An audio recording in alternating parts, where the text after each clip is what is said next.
अगर कोई बोलेगा कि मैं चांद को पत्थर मार के तोड़ दूंगा, तो चांद पर नहीं जाता पत्थर, वापिस उसके पास आके गिरता।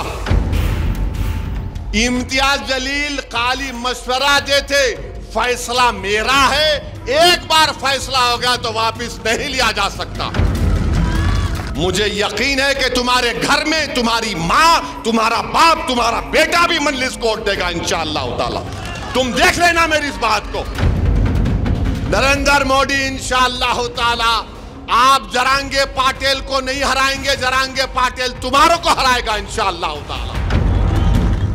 ये इस बात को पसंद नहीं करते कि एक शख्स रसूलुल्लाह सल्लल्लाहु अलैहि वसल्लम के शान में बकवास बकने की कोशिश किया। हम बार बार बोलते हैं उन्हें गुस्ताखी किया। नहीं मेरे भाई, अगर कोई आसमान की तरफ देखकर थूकेगा तो थूकने वाले के चेहरे पर गिरता है, आसमान पर नहीं गिरता।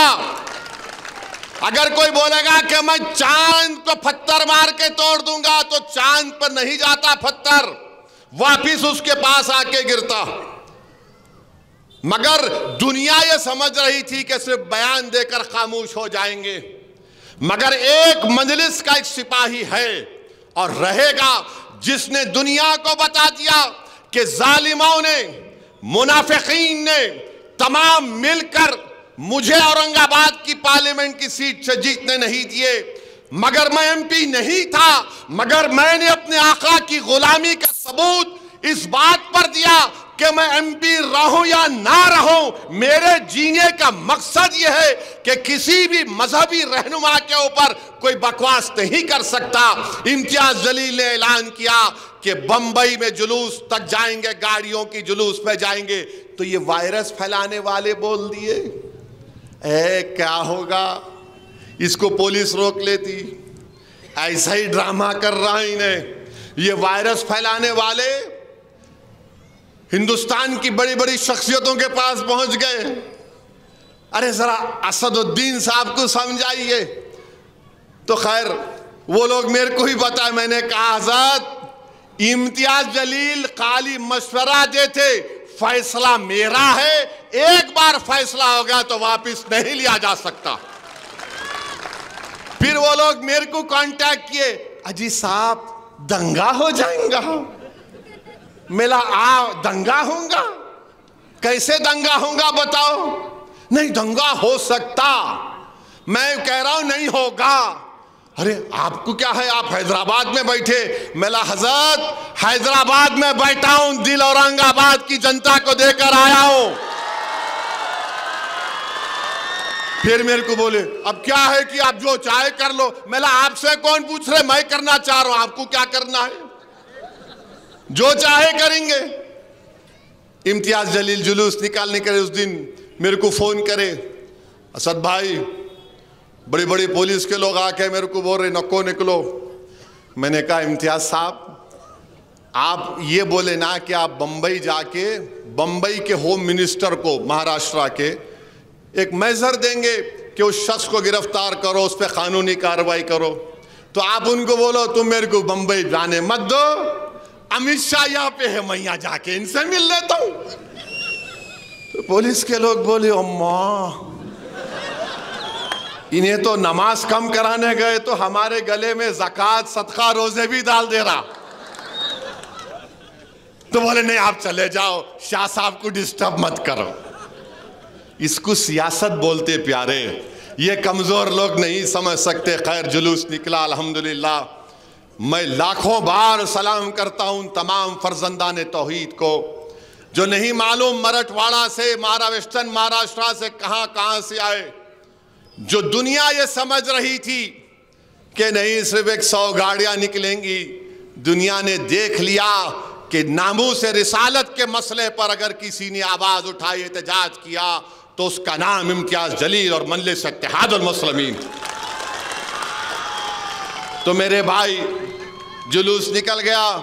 अब ये वायरस, कोविड के वायरस वालों को परेशानी शुरू हो गई। अम्मा ये नया काम कर दिया इन्हें, अब इनको समझ में नहीं आया। अच्छा ये जितने खड़े हुए हैं ना मजलिस के खिलाफ, जिनके नाम उर्दू से शुरू होते, जो नासिर के खिलाफ, इम्तियाज के खिलाफ खड़े हुए। इनसे पूछो जाके, वो गाड़ियों के जुलूस में तू एक गाड़ी दिया क्या? एक गाड़ी तो देना था। कोई गाड़ी तो छोड़ो, ये निकले भी नहीं घर से अपने। अरे जब तुम एक गाड़ी नहीं दे सकते, तुम एक दमड़ी नहीं दे सकते, तो तुम इस गयूर सरजमीन पर बसने वाले फरजंदाने तौहीद और आशिक रसूल की ओर तुम कैसा मांग सकते? बताओ मेरे को, किस मुंह से तुम वोट मांगने निकले हो? हां, तुम्हारे पप्पा मोदी है,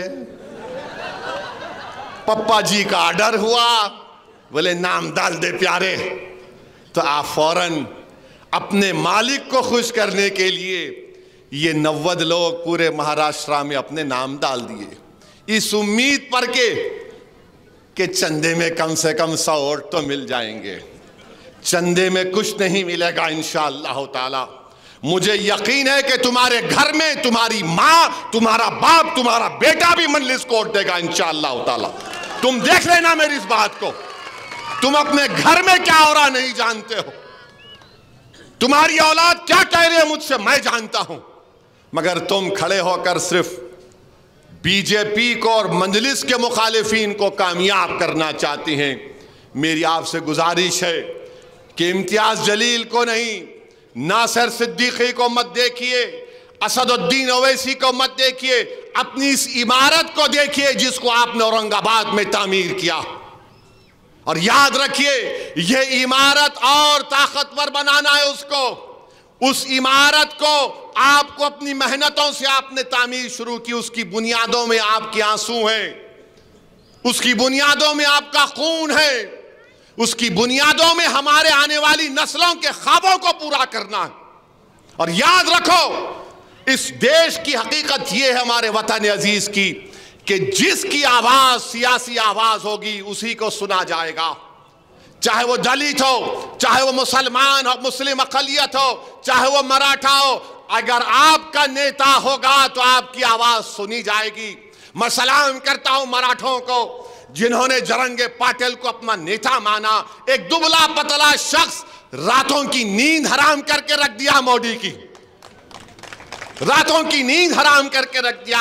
अब मोदी अपने भाषण में क्या बोल रहे कि बैकवर्ड क्लासों को डिवाइड किया जा रहा है। तो मोदी भी अब एक पोजीशन ले लिए जरंगे पाटिल के खिलाफ। नरेंद्र मोदी इंशाअल्लाह ताला आप जरंगे पाटिल को नहीं हराएंगे, जरंगे पाटिल तुम्हारों को हराएगा इंशाअल्लाह ताला।